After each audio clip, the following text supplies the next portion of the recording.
When I was first asked to speak tonight, I was excited but terrified. Those of you who know me are quite aware that I am not a fan of public speaking, so please bear with me. Still, I felt like if I didn't come up here and, recreate Martin Luther King's I Have a Dream speech, or something else equally as inspiring, that I would be slacking on my last assignment as a Salem High School student. This irrational idea hovered in the back of my mind that if I didn't exceed the expectations everyone had for me, that I would be a failure, but I couldn't have been more wrong. After all, facing fears, overcoming obstacles, and battling the bumps along the way is what high school is all about, right? I remember at the beginning of the school year, my AP Calculus teacher, Mrs. Muhammad, said something worth noting tonight. We were discussing college, and she told the class that she had gotten her master's at Harvard. Of course, we were all super impressed, and someone said, "What are you doing teaching at Salem High? You went to Harvard, you must be a genius. You could be a college professor making 10 times what you make right now."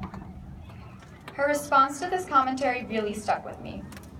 She said, "You don't have to be a genius to go to Harvard. You just have to work your tail off. You can accomplish anything if you want it bad enough." Mrs. Muhammad, this is something I never told you. You are the sole reason I decided to apply to Harvard, because before you went off on that little tangent, no pun intended,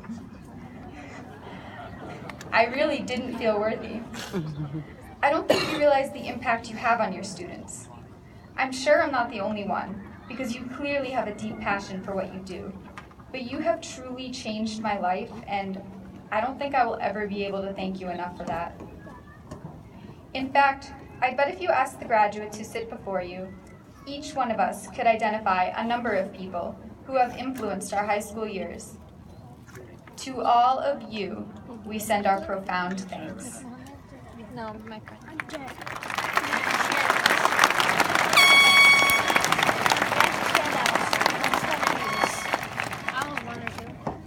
In addition to learning about the world and different aspects of it, high school is a time to learn about yourself. The most noteworthy lesson I have taken from my life so far has come from a compilation of events similar to the anecdote I just shared, and was taught to me by some of the most important and influential people in my life. Family and friends are each individual's foundation. My foundation rests in my parents and brother, who have always had more faith in me than I have.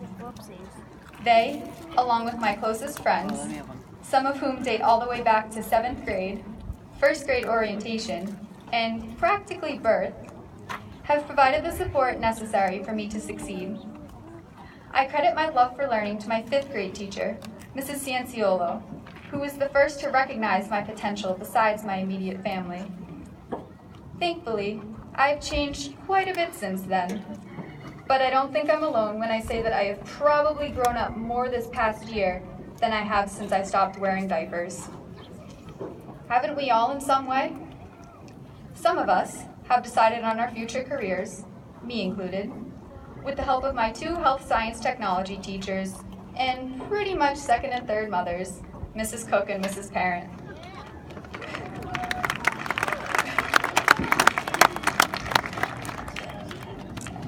Some of us have sharpened our independent learning skills, also me included. I never thought I would say this, but Mr. Hillner, thank you for not answering the plethora of questions I threw your way. I might not have seemed appreciative at the time, but I am now.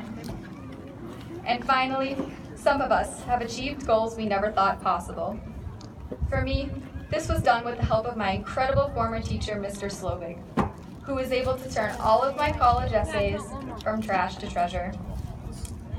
Everyone here owes him a big thank you for ensuring that I wouldn't present absolute garbage to you tonight. Each of these individuals provided me with knowledge, insight, and opportunities. But from all of them collectively, I've learned, no matter what any of us decide to do, never underestimate our accomplishments. You don't need to worry about having a plan for your life, because your life has a plan for you. Although you won't always have a say in what the future holds, the choice is still ultimately yours. Whether you simply stick with life's plan or take what it throws at you and run with it, you get to decide how far you can go with whatever is put in your path. In fact, about 45 minutes after I found out I would be giving this speech, I was, to no one's surprise, already stressing about it. One of my good friends, you know who you are, inspired me with a few words of wisdom. In summary, he said, "Your success has no set definition. It's what you want it to be." I don't just repeat that because I promised him a shout out in my speech, but because this is what we should all keep telling ourselves. Just go with the flow and make the most with what your future brings you. Although it might just be a personal measure of comfort, my genuine belief is that the actions we see as the most insignificant can sometimes make the biggest impact, whether we're aware of them or not. To the class of 2017, and everyone in the audience, it's never too late to make your mark. Take a chance and chase those dreams, no matter how far-fetched they may seem. And when you question what you've done, know that it's the small things in between, the ones you might not think twice about, that can make all the difference.